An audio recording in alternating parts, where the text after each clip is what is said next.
Good morning, good afternoon. Welcome to the June edition of the Bright Start Tennessee Network's Lunch and Learn. Today we're excited to host kind of the first of our round robin where we go through each of our communities and regions and have them kind of do a show and tell and talk to us about something that they're excited about, something that they're wanting to share with us, where they've had some wins and some success in their community. Today, we're going to be welcoming in the folks from Chattanooga, Hamilton County, to talk about kindergarten readiness. Just as a reminder to kind of frame things, all of this is brought to you by Tennesseans for Quality Early Education, of which I am a staff member, serve as the Senior Vice President for Strategic Practice. My name is Jonathan Schoonover. I don't think I said that either. But we are a nonpartisan coalition of advocates for Tennessee's youngest learners. We're really trying to advance state policies and practices so that we can ensure all Tennessee children from birth through third grade get the high quality care and education that they need to power our state's future.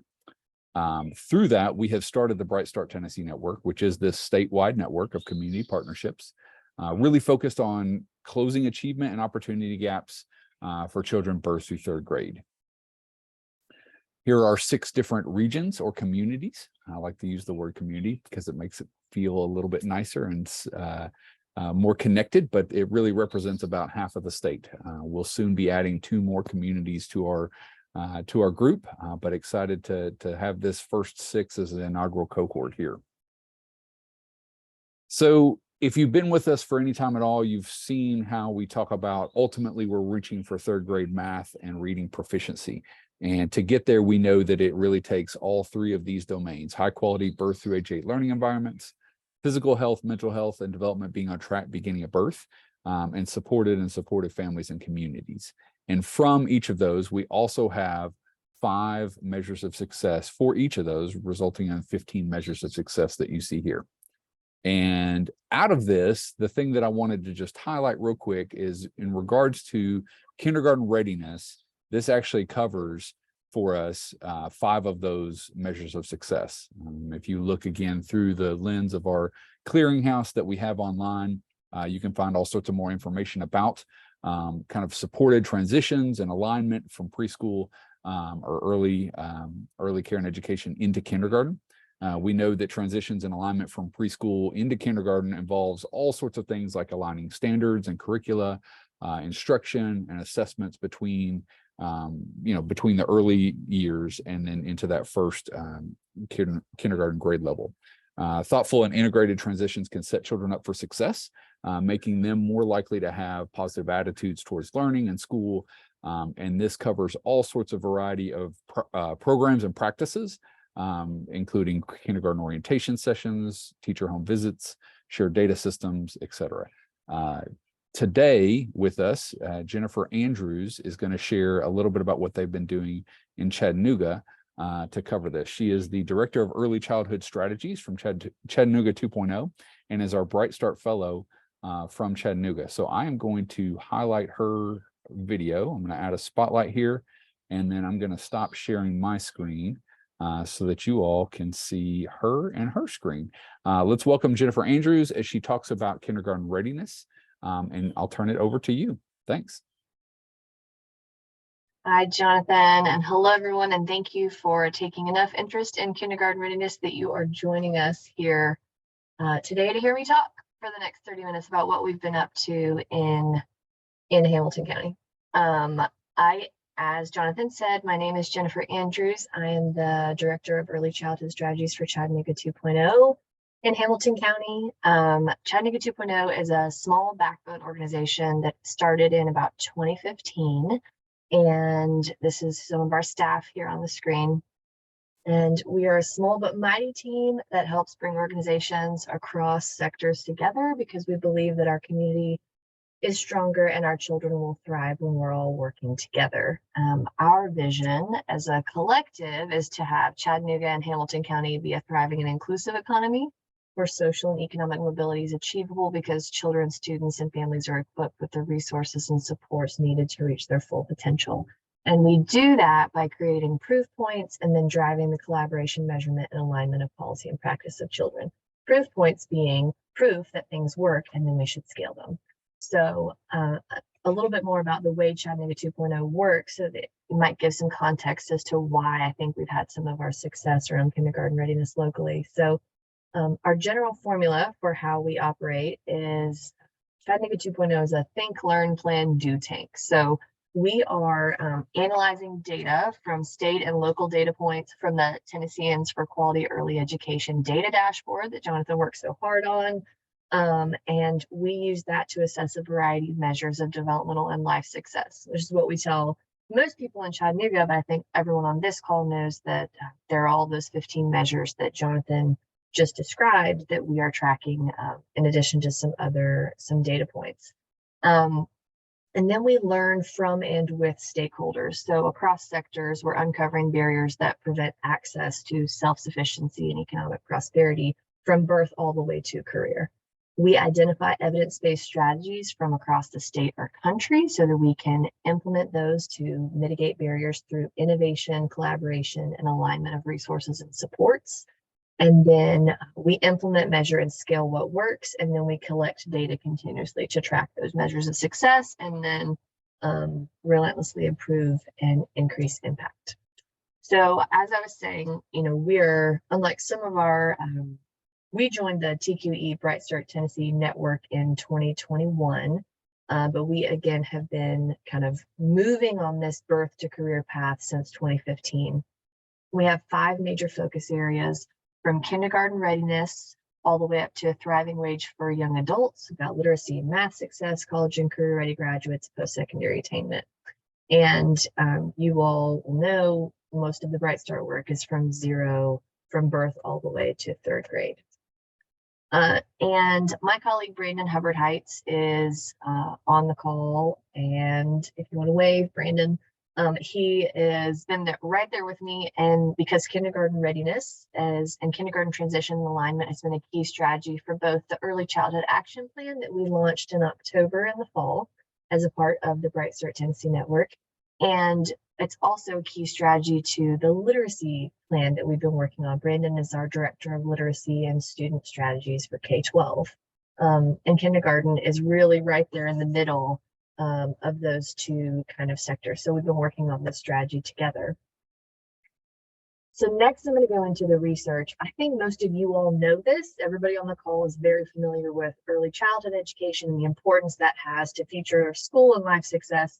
But I'm going to share with you some of the data slides that we shared with local stakeholders that kind of show why it matters, and in case this is helpful to you when you begin convening stakeholders to do an aligned kindergarten ready definition. So the first one is a quote from Dana Suskin, the author of Parent Nation, and she says that in a large study of more than 2,000 ethnically diverse low-income families, a child's early learning environment, including the quality of parent-child interactions, predicted their academic skills in 5th grade. And kids who were ready for school by age 5 have a better chance of reaching the middle class by the time they are 40. And the reason is that because skills build on skills, increasing in strength and solidarity as they go. I'm sure many of you have heard the stat that if a child enters kindergarten, 3 years behind developmentally the amount of skills that they would be expected to have in kindergarten, then they're still catching up when they get to 3rd grade. So it's important that as parents, you have resources to be your child's first and best teacher, but then childcare is also aligned for what needs to happen for kids in kindergarten. More data for you. Children's early counting skills have been documented as the basis for math and reading achievement in subsequent years, such that children with higher math abilities during the transition to kindergarten are more likely to score higher on future assessments for advanced mathematics knowledge. And likewise, the earlier social behavioral functioning lay the groundwork for their future educational engagement. Excuse me, if you work in childcare or you've ever met a child, you know that they are growing those executive function skills in early childhood. And these executive functioning skills go on to be those quote unquote soft skills that employers are looking for later in life. So focus and attention, planning and organization, working memory, persistence, problem solving, inhibition and emotion control, all things. I have a 5-year-old and a 3-year-old. So all things I know that they are building their skills in as little children that we can help foster are things that they're going to need to be successful later in life. So in Hamilton County, the problem that we came up against is that we did not have a single definition or a universal tool used community-wide to tailor learning for rising kindergarten students among the 5 early childhood developmental domains, nor did we have a nationally normed kindergarten entrance assessment to help tailor the kindergarten experience. And without a common definition or tool, there is this inconsistency in kindergarten preparation among parents, private pre-K, our local school district pre-K, and Head Start.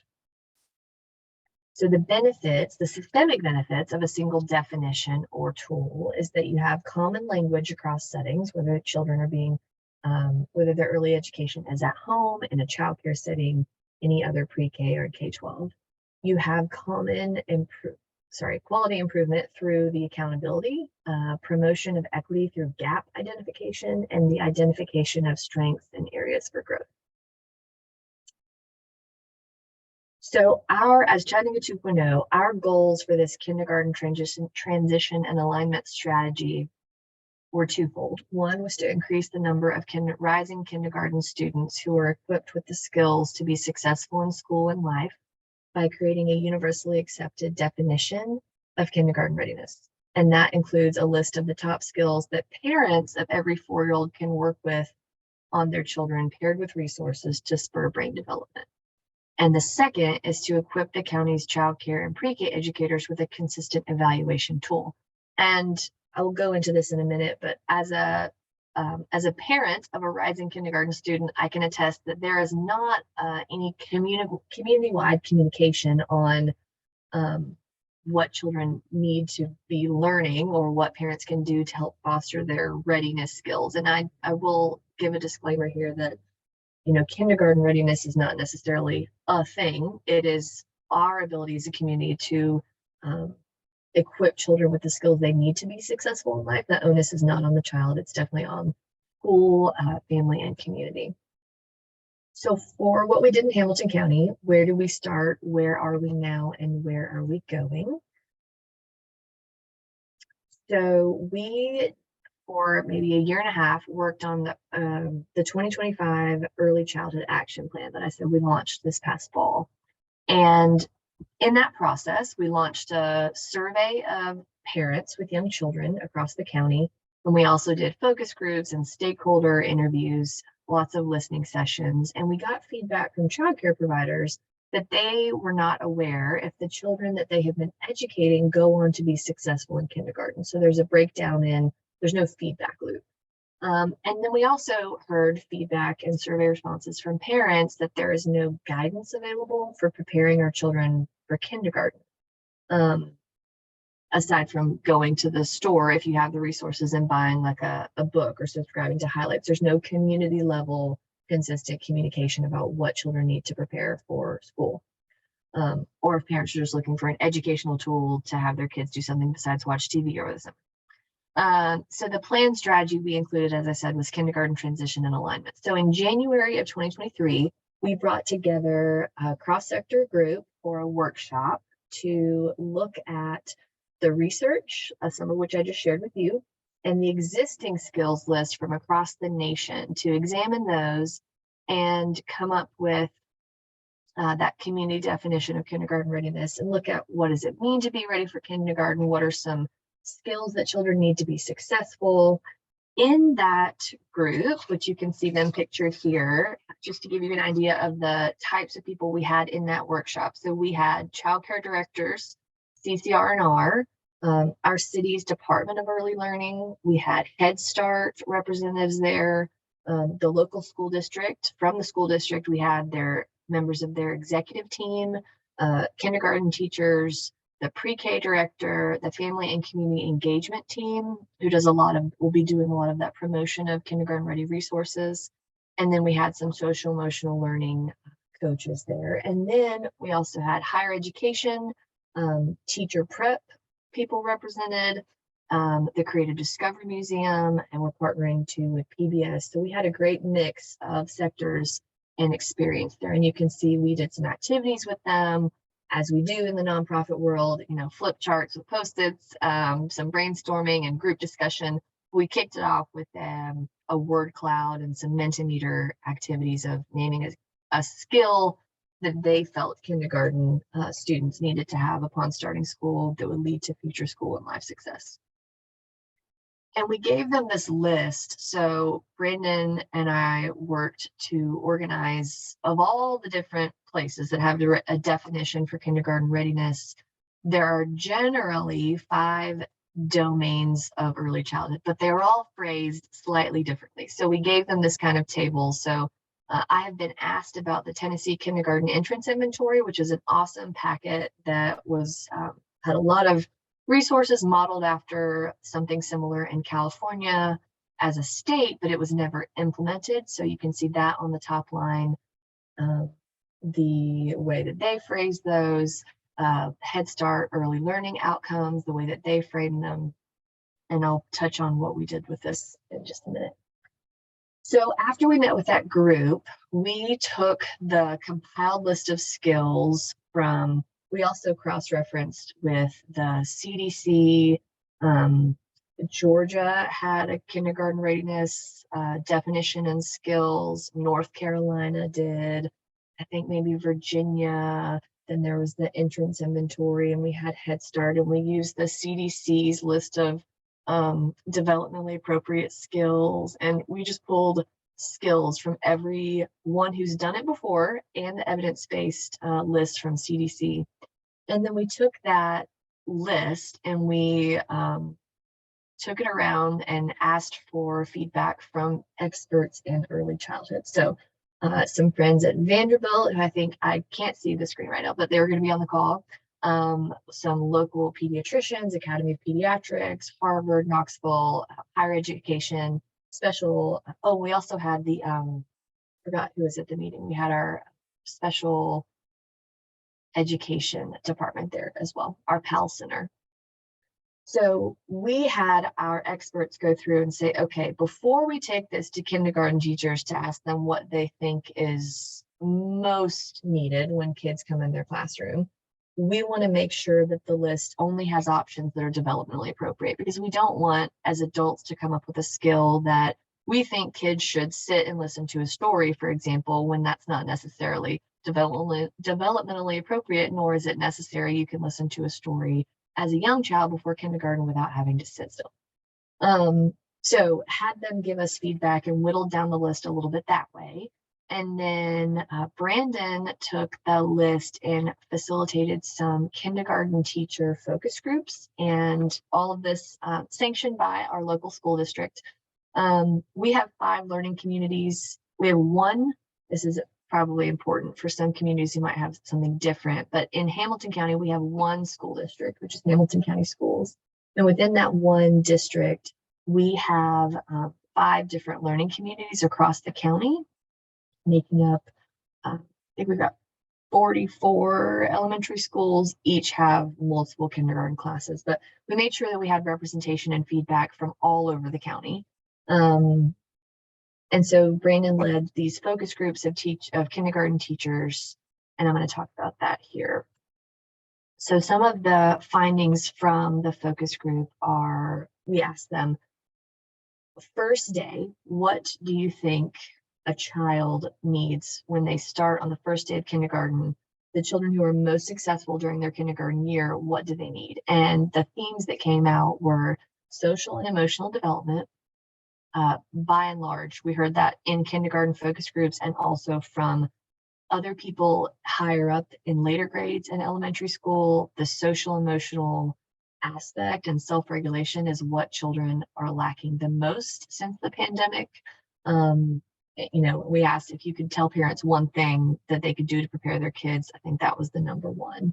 So other themes that came out from our focus group findings from kindergarten teachers were the need for independence and self-help skills. So can you put your own shirt on? Can you use the bathroom by yourself?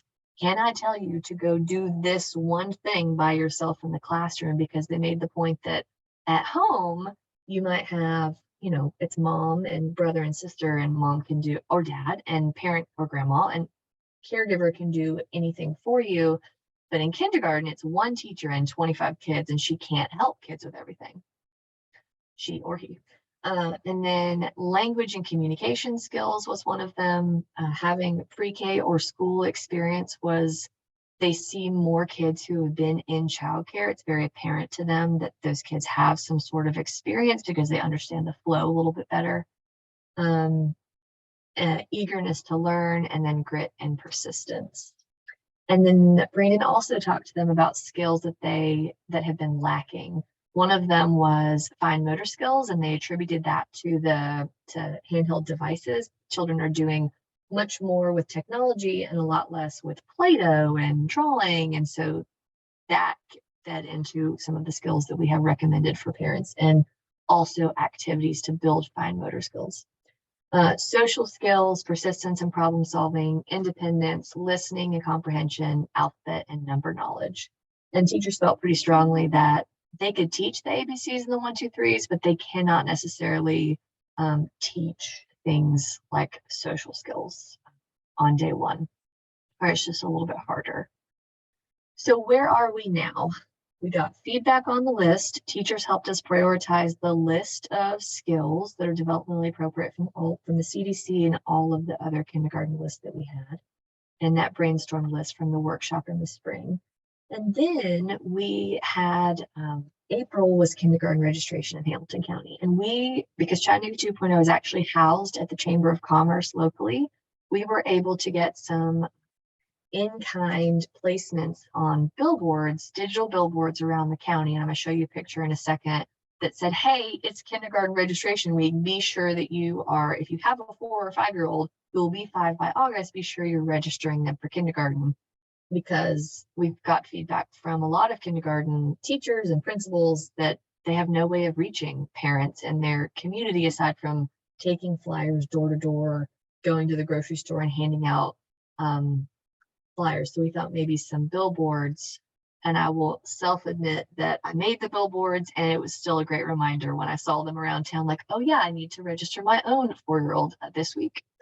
We also helped update the Hamilton County Schools Ready Set Kindergarten booklets, which were distributed to schools and online, and I'm going to show you a picture of that here in a second.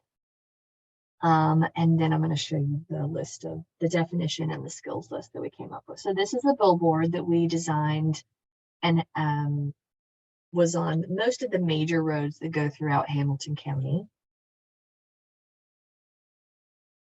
And we also have, just a preview flash forward, we have the Chamber of Commerce marketing team has agreed to continue with our communications campaign, giving us what they're calling an evergreen placement. So is your child ready for kindergarten?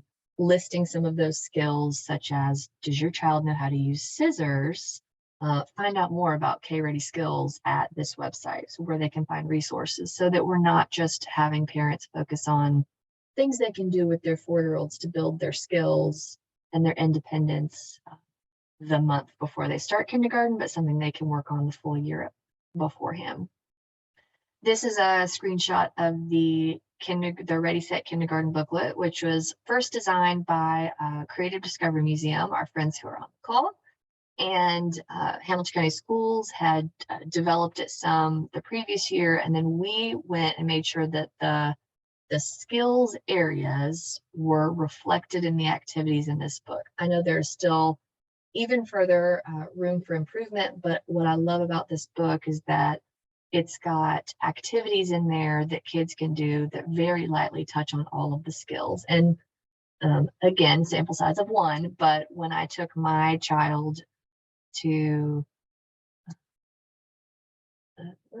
his assessment day and during registration, the teachers were able, at the end, they gave him this booklet and said, take this home, do some of these activities over the summer, and we'll see you back in August, which was pretty neat because it helped with that whole, like, I'm going to kindergarten feel. And I know some children are not going to any sort of childcare, so this is especially helpful for parents, but looking forward to getting more feedback from it. We have a survey QR code in the book for parents to submit feedback on the book if they want. So the result, and that's also, I should say, on the website, is you can download that book on the website. So the result of all of this strategy was a kindergarten ready definition and prerequisite skills list. The definition that we came to is that children will grow into strong learners and adults when we support their brain growth before and after kindergarten. In Hamilton County, we aspire that every rising kindergartner is physically, socially, emotionally, and intellectually prepared for success in kindergarten. To do this, children, kindergartners, need families, schools, and communities to provide a strong foundation in the following 5 skills areas. And this is where you can see we simplified the language on all of these skills lists and the definition to make sure they were 8th grade reading level or below. And just like we figured, emotional and social skills is much easier. Language skills, math skills, self-help and movement skills, and learning skills. A preview for you, these are just some screenshots from the website, which you can go to www.chat2.org/K-ready to see all of this. But we have the definition on there, and then a note for parents that something that's in our early childhood action plan, but we wanted to make sure that parents, everywhere we can remind them to get your hearing, dental, vision screening at the doctor's office or through their preschool program, because I know that Head Start often offers that before they start kindergarten. And also a reminder, because our survey data showed us that children aren't getting enough sleep, just a reminder that they should be receiving at least 9 hours of sleep per night. And also a reminder, because the concern was raised that parents of 2 or 3-year-olds are going to see this and think that these skills are appropriate for young children, and they are not. So we put the disclaimer at the top that children must be 5 years old before starting kindergarten, and the below skills are developmentally appropriate for 4 and 5-year-old children. The learning skills, we have about 10, Brandon, correct me if I'm wrong, 7 to 10 skills per domain, but we decided to choose the top 5 so as not to overwhelm caregivers. And the way we're going to add it to the website is these are the top 5. We know they were identified by kindergarten teachers, but then there are 5 more that are developmentally appropriate, so that things that they can begin to work on. So, you know, it's great that they can count to 30, for example, but, you know, a working on would be, can you also try and count up to 100, for example. Emotional and social skills, you can see some of the examples here. Share, takes turns, helps, complements, adjust to changes in routine. Math skills, we're awesome.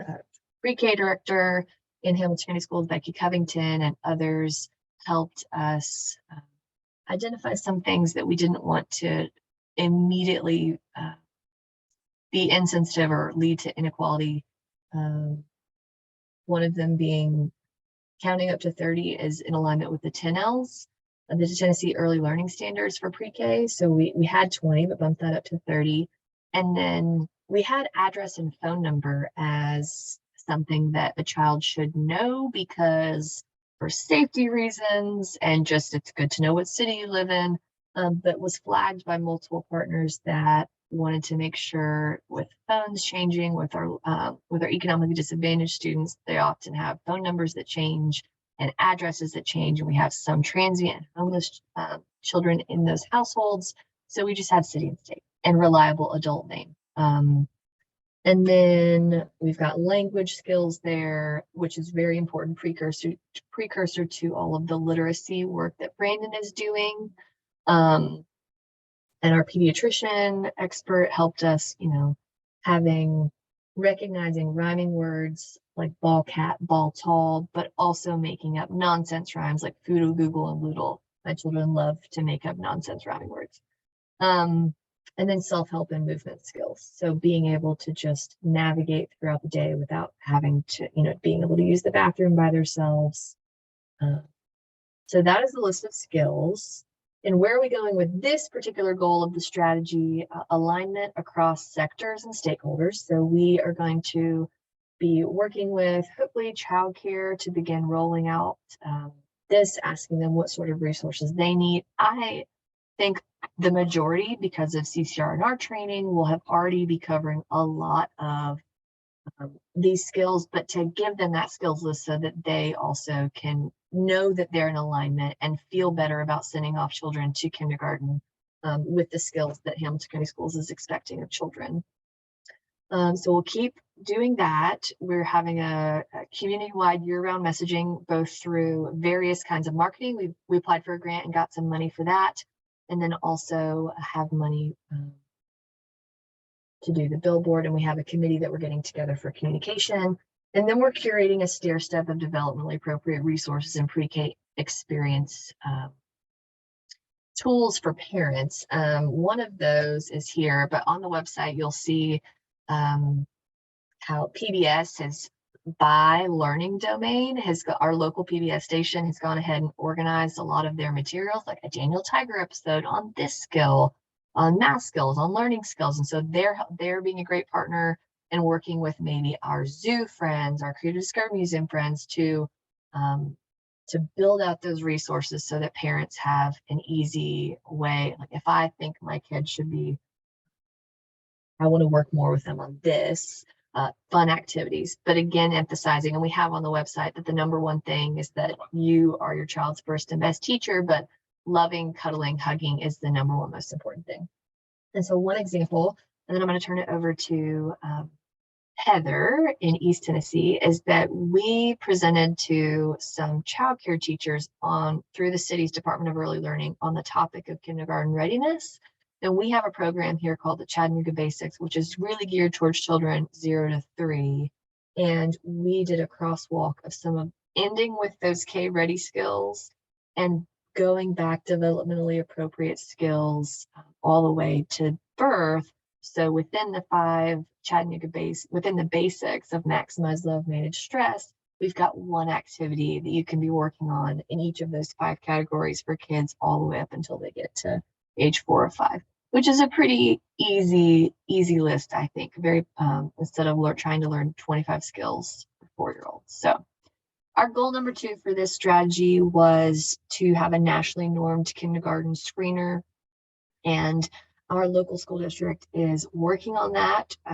They have plans in motion. They still have to, I think things still have to be voted on by the local school board before they are approved, but I hope in the next month to have some positive news about a kindergarten screener so that we begin to have the very first baseline of data as to where kids are compared to other kindergarten students in the nation. And then we'll be able to measure over the next 3 years with our early childhood action plan. We'll be able to know if more parents are utilizing these skills and the other strategies are working. Kindergarten readiness is one of our measures for knowing if we're on track for 3rd grade. So I'm going to turn it over to Heather to talk about multi-county region who's working on a screener. And then maybe after that, we can take some questions. Thank you, Jennifer. And thank you, Jonathan and Jennifer, for letting me take just a few minutes to talk about some similar work that has been going on in the Northeast region. What's one thing that's quite different is we in Northeast for Bright Start comprise 17 school districts. There are 18 on this screen here. There's a little asterisk by Jefferson County because the group that's doing this work also includes Jefferson, but 17 are the Bright Start Northeast Tennessee districts. So when Bright Start began, there was a lot of conversation about what is ready, how do we know if our children are ready. So many of the same problems that Jennifer mentioned in the work that they did. At the same time, Ballad Health, our main hospital provider in the region, is really concerned about population health and social drivers of health, knowing that kindergarten readiness is one of those things that leads to later success in life. So with Ballad and Bright Start working together, a school readiness work group was formed under the leadership of Niswonger Foundation. So Nancy Dishner, President and CEO of Niswonger Foundation, is on our Bright Start Northeast Tennessee Steering Committee, and she said, yes, let's do this.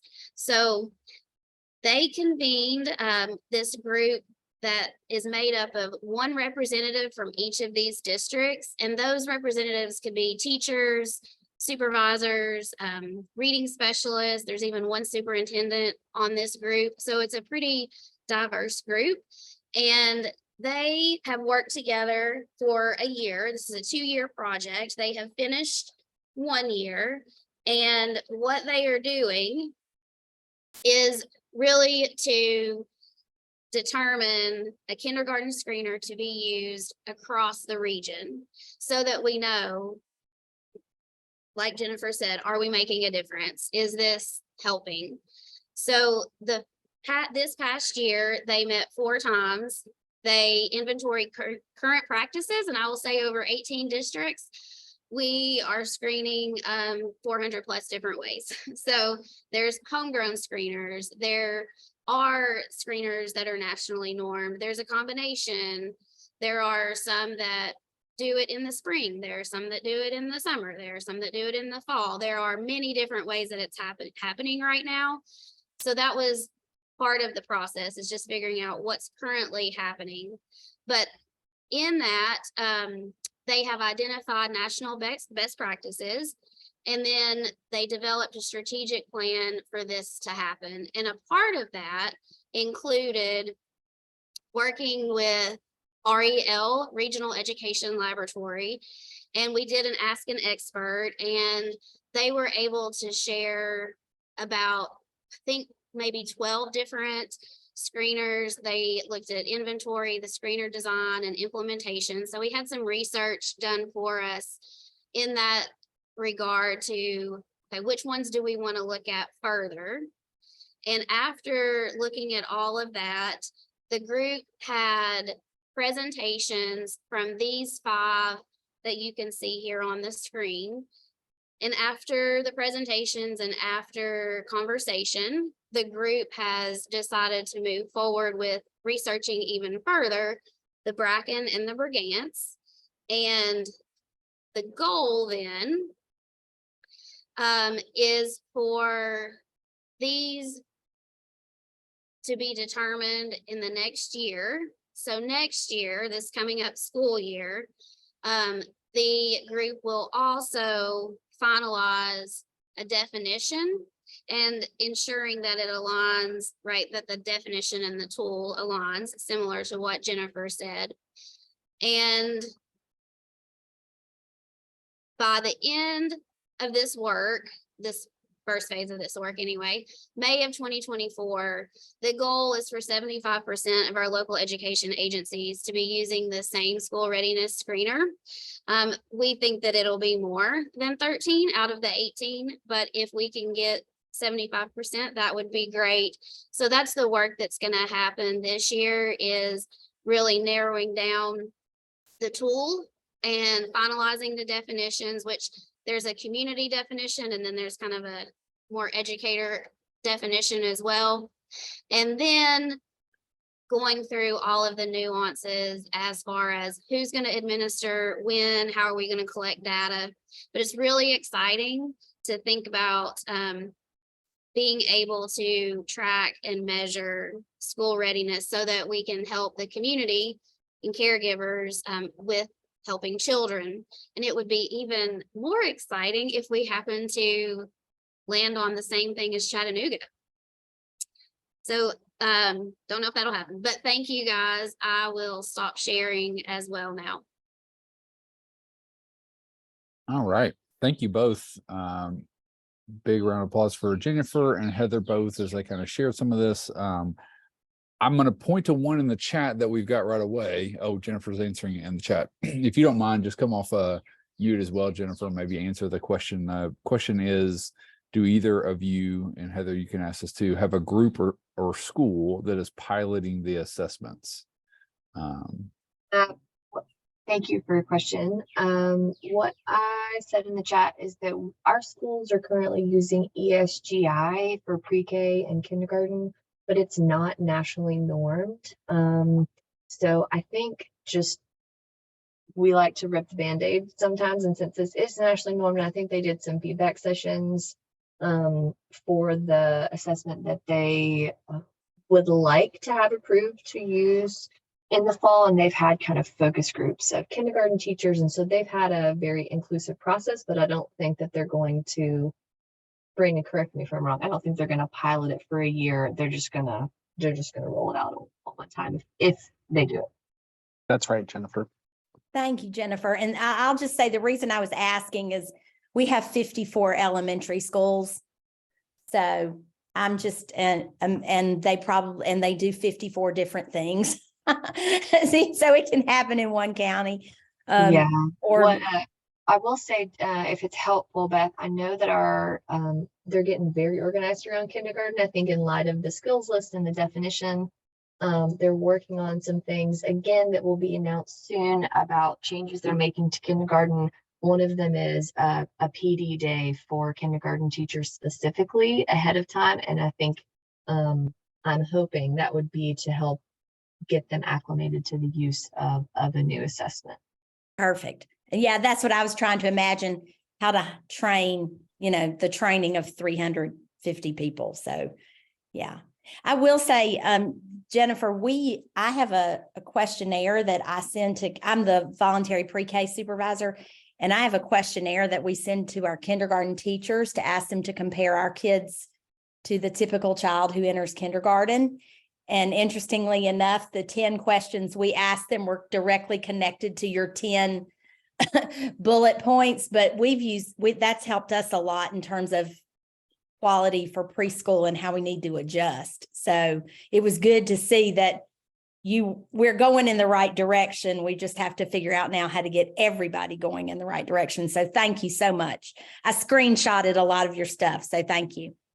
I'm happy to share the slides after too. One note, I forgot to say that the Chattanooga Public Library is an amazing supporter of Chattanooga 2.0 and was at that workshop, and is also going to be included in the resources moving forward. So didn't want to get by without thanking Lee Hope. And also wanted to mention that we were using a kindergarten assessment that was created maybe 6 to 8 years ago based off of some of that information. It just wasn't nationally normed. So we didn't have a way to kind of compare. There was no progress ever shown because it was normed only to the city. And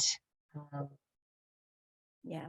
and what we did was use iReady, which is not necessarily an entrance screener. It doesn't measure social emotional, but they were using iReady data to compare pre-K and Head Start to non-pre-K and Head Start. But it does take some data capacity from a school district to be able to measure entrance, and then whether or not a child on registration says they went to childcare. There's a whole data aspect, I think, too, that'll be helpful.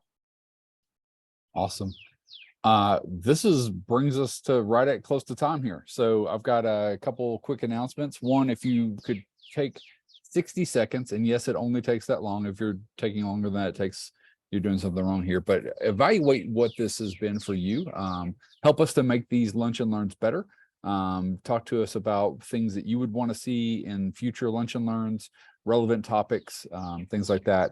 So there's a link to the evaluation form there. And then there's also a link to the registration for the next time. So we're going to skip a month. And then we will be back in August. The fellows all voted last month that nobody wants to do anything in July anyway. So we're going to take July off with our lunch and learns, skip that, and then we will be back in August. In Memphis, Shelby County is going to do a show and tell. So they're going to talk to us about what's going on. The registration link for that is in the chat. If you are looking for that and you're watching this recording, I will drop a link on the YouTube as well for the next registration. So that covers all of that. If there's nothing else, I think I'm going to close this out here.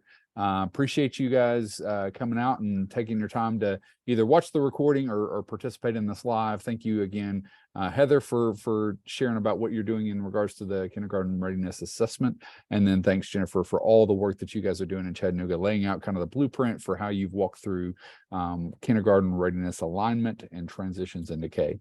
So appreciate all of that, and we'll see you guys in 2 months. Have a great summer. Thanks, everyone. Thanks, Jonathan.